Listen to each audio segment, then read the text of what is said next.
সুড়ঙ্গ, তুফান, তাণ্ডব তিনটি ছবি প্রায় একই সময়ে পাইরেসি হবার একটা ঘটনা ঘটলো। বিচ্ছিন্নভাবে আমরা দেখি কুমিল্লা, শরীয়তপুর অমুক জেলা থেকে 2-3 জন হ্যাকার ধরা হয়। তো এর যে মূল হোতা বা এই যে মাস্টার প্ল্যানার, এগুলো কিন্তু আমরা ধরাছোঁয়ার বাইরে দেখি।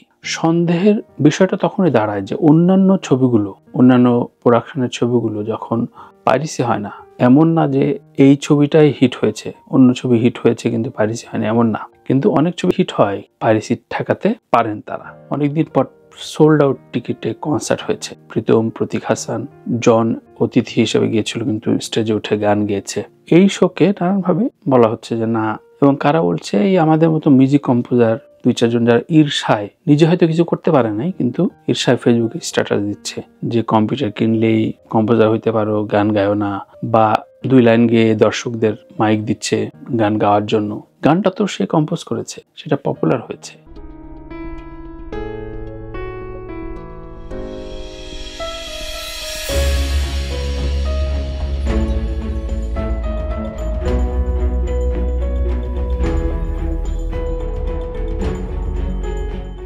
প্রিয় দর্শক, স্বাগত জানাচ্ছি আমার সাদাসিধে কথায়। আমরা আমাদের প্রবণতা কেমন, বাঙালি জীবনের প্রবণতা কেমন, এগুলো নিয়ে আজকে একটু আমার থটগুলো আপনাদের সাথে শেয়ার করতে চাই। দেখেন, আমরা পাশের মানুষটিকে যখন খুব খারাপ থাকে তখন ওর প্রতি আমরা খুব মায়া দেখাই, আহারে বলতে আমরা ভালোবাসি বা ভালোই লাগে। ও যখন ঠিক আমার লেভেলে চলে আসে তখন একটা টেনশন লাগে, মানে ও কিভাবে বেড়ে উঠছে, ওর সাকসেসটা সংশয় বাঁধে।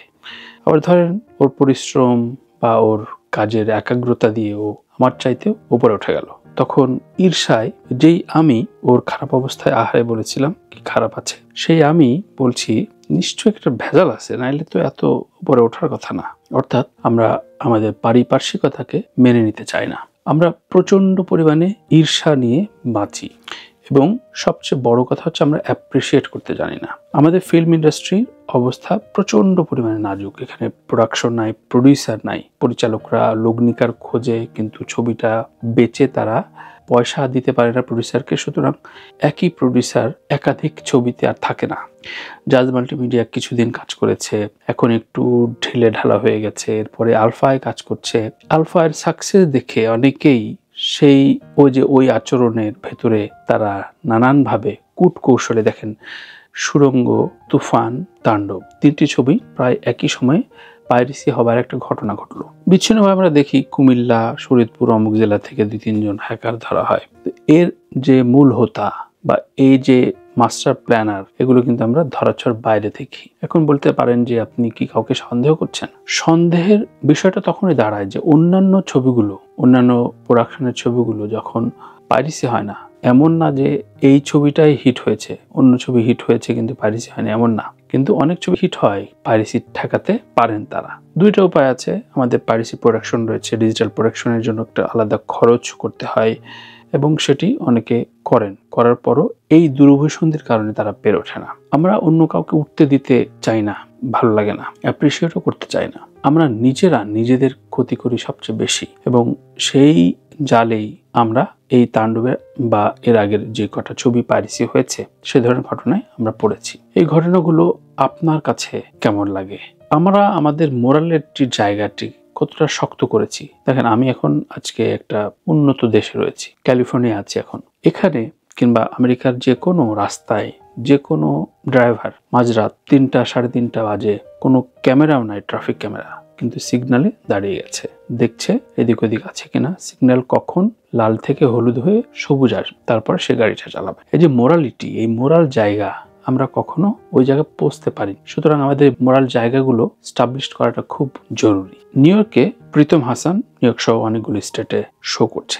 প্রীতম এ সময়ের অত্যন্ত কাঙ্ক্ষিত একজন মিউজিক কম্পোজার, গান করে, এবং ওর একটা ডিফারেন্ট জনরা তৈরি হয়েছে। হ্যাঁ, ওকে নিয়ে অনেক রকম সমালোচনা আছে, পুরোনো গানগুলো ভেঙে ভেঙে পপুলার ফর্মের দিকে এগোতে চায়, ফোক ভেঙে কাজ করতে চায়। তো আপনি করেন না ভাই, এটা এমন না যে প্রীতম শুরু করেছে, এটা ওয়ার্ল্ড ওয়াইড অনেক জায়গায় হচ্ছে। এটা এখানে শো করতে এসছে। আমি খুব হলপ করে বলতে পারি যে নিউ ইয়র্কে দীর্ঘদিন পর, নিউ ইয়র্কে মানুষ টিকিট কেটে কনসার্ট বা কোনো অনুষ্ঠান বা থিয়েটার দেখতে যেতে চায় না, কারণ আমাদের বাঙালির অভ্যাসটা যখন আপনি খারাপ করে দেবেন না, ওটা ভালো হতে চায় না। অনেকদিন পর সোল্ড আউট টিকিটে কনসার্ট হয়েছে। প্রীতম, প্রতীক হাসান, জন অতিথি হিসেবে গিয়েছিল, কিন্তু স্টেজে উঠে গান গেয়েছে।